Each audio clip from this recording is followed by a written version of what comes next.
Jalen Brunson is the most important piece to the Knicks making it into the playoffs this year and then advancing in the playoffs this year. So protecting him and making sure that he's 100% healthy going into the playoffs should be the number one priority for the New York Knicks. Julius Randle, I don't think, I don't know how bad the sprain is. Is it a high ankle sprain? I don't know if it is, or a low ankle sprain. If it's a high ankle sprain, he's going to need at least 2 weeks off his ankles. With Jalen Brunson, I think in the long run, I think the Knicks should sit him out as much as they possibly can.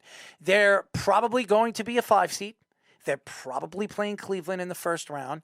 So to me, you want to protect your young player. You want to protect your older players and make sure that your best players are ready for the playoffs, especially if you want to compete against the Cleveland Cavaliers, a bigger team and a team that is a very good rebounding team. So my thought to this is I would sit out Jalen Brunson and Julius Randle for the rest of the season. Play your youngsters. See what Obi Toppin is for the playoffs. See what Quigley is for the playoffs.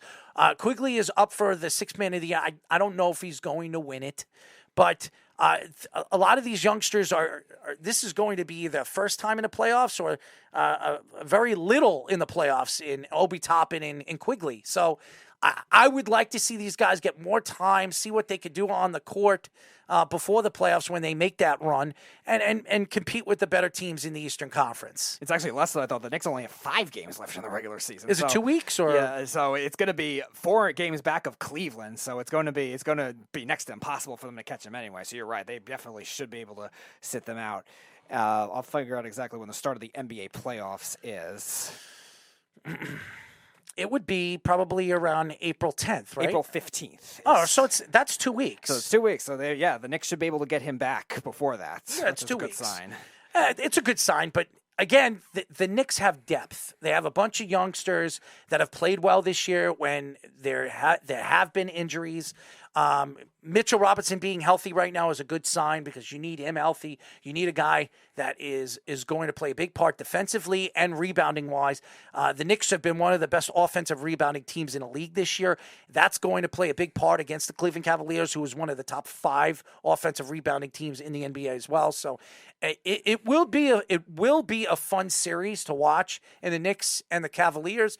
But again, it's probably going to be the Knicks 5 and Cavaliers 4. So, I mean, protecting your players and making sure that the players are 100% healthy going into the playoffs should be the number one priority. Tom Thibodeau over the years have worn out his older players and his youngsters too. So, I don't know how many wins they have ahead. Do you have They're 4 games ahead of the Knicks right now. I'm not talking about Cleveland. I'm the team behind them, Miami. Miami is 4 games back of the Knicks, so it doesn't look like they're going to catch them. They're not going to catch the Knicks. So if I were the Knicks right now, I would sit Jalen Brunson out. I would sit Julius Randle out. I would sit Mitchell Robinson out. These are guys that are injury-prone players. They need to make sure that they protect these players going into the playoffs, that they're 100% healthy. Jalen Brunson playing any more games this year would be a catastrophe if he gets hurt again. And he's been hurt back-to-back weeks. In 2 different spots of his body. Yeah, so to me, he is so important. R.J. Barrett is a very important piece for them to advance out of the first round against the Cleveland Cavaliers.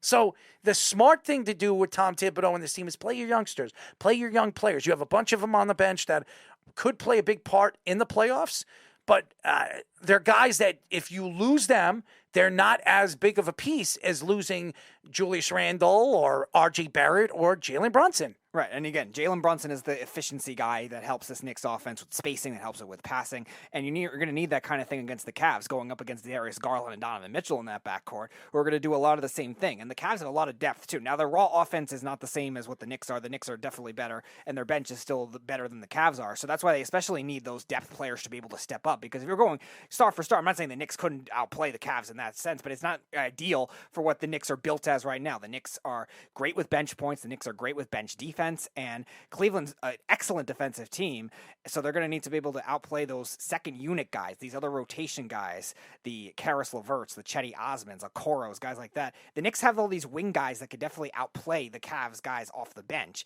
if they could outplay the starters.